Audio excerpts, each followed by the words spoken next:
नमस्कार दोस्तों, 8 PM में आपका स्वागत है। मैं हूं आपका दोस्त धर्मेंद्र कुमार। दोस्तों, ये हकीकत है कि सरकारी नौकरियां तो हैं नहीं, जो हैं वो लटकी रहती हैं, मिल नहीं पाती, बहुत भारी गड़बड़ है, कोर्ट में चली जाती हैं। तो ऐसे में एक सपना जो था वो था कि प्राइवेट नौकरी चलो मिल जाए, और इसके लिए जो भारतीय जनता पार्टी की सहयोगी पार्टी है जननायक जनता पार्टी, उसने अपने चुनावी मैनिफेस्टो में कहा था कि हम हरियाणा के युवाओं को प्राइवेट क्षेत्र में 75% जो नौकरियां हैं वो हरियाणा के युवाओं को दिलाएंगे। इसके लिए हरियाणा स्थानीय रोजगार अधिनियम भी पास हुआ, जो 15 जनवरी से लागू हुआ है, 2020 में पास हुआ था। लेकिन बहुत सारे लोग कह रहे थे कि दुष्यंत चौटाला जी ये दिन में सपने दिखा रहे हैं लोगों को और ये व्यवहारिक नहीं है।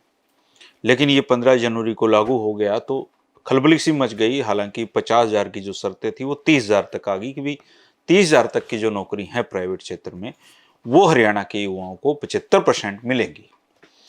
खैर, लोगों ने ई श्रम पर अपना अपलोड भी करना शुरू किया और खासकर जननायक जनता पार्टी ने अपने लोगों की ड्यूटी लगाई कि जाके इस पोर्टल पर रजिस्ट्रेशन आप करिए। वो लाइव भी पिछले दिनों आए थे, आपने देखा होगा, बड़े जोर शोर से इसका प्रचार प्रसार किया, क्योंकि 2024 में जननायक जनता पार्टी इसी मुद्दे पर चुनावी मैदान में जाना चाहती थी कि उन्होंने हरियाणा के युवाओं को प्राइवेट क्षेत्र में नौकरियां दिला दी हैं।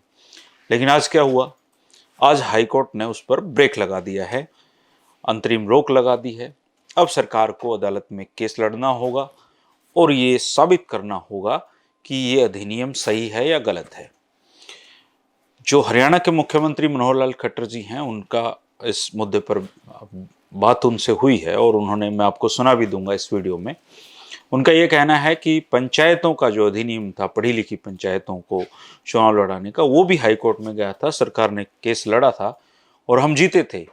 तो इसको लेकर भी हम मजबूत तरीके से पैरवी करेंगे और इस अधिनियम को लेकर आएंगे, क्योंकि हरियाणा के स्थानीय लोगों को रोजगार दिलाना। ये तो हो गई मुख्यमंत्री जी की बात, उनका ऐसा ही कहना बनता है। लेकिन हर मुद्दे पर हरियाणा में राजनीति होती है, तो इस मुद्दे पर होनी थी।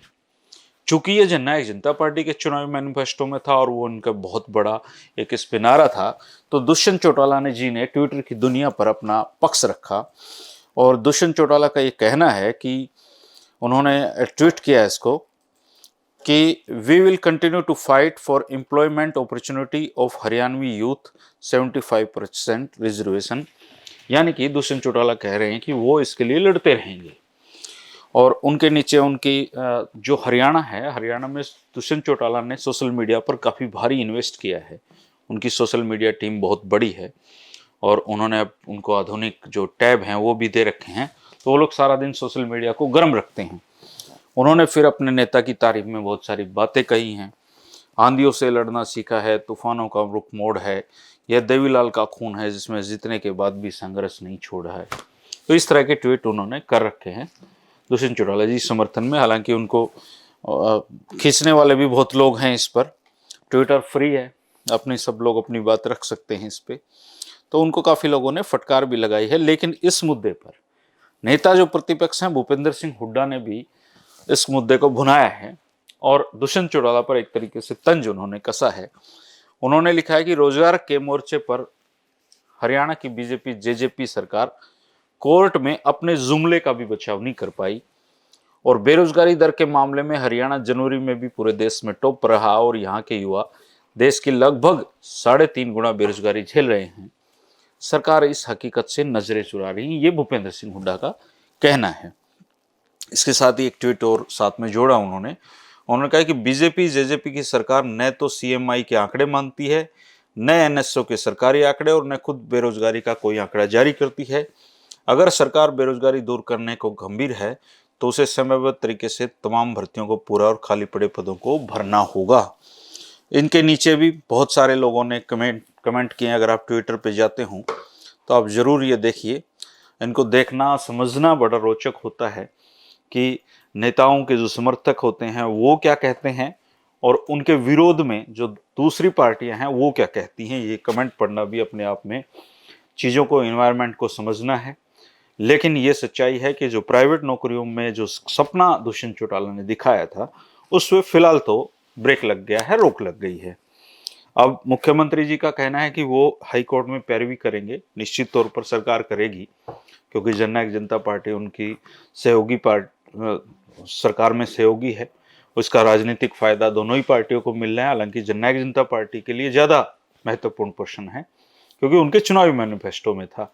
और दुष्यंत चौटाला तो इसको बहुत एक बड़े बदलाव की तरह पेश करना चाहते थे। लेकिन अब हाई कोर्ट में यह साबित करना होगा कि ये व्यवहारिक है और इसको लागू करना प्रदेश के हित में है। फैसला कोर्ट को सुनाना है, भगवान जानता है कोर्ट कब, आज सुनाए, कल सुनाए, परसों सुनाए, 1 साल लगाए, वो तो कोर्ट के ऊपर निर्भर करता है कब फैसला आएगा। लेकिन तब तक के लिए आप प्राइवेट नौकरी का सपना भी अभी दूर है। मुख्यमंत्री का वीडियो जो है, उनका जो इस बारे में कहना है, वो मैं एक बार आपको जरूर सुना देता हूं, ताकि पता रहे कि सरकार का आधिकारिक रूप से इस बारे में क्या सोचना है।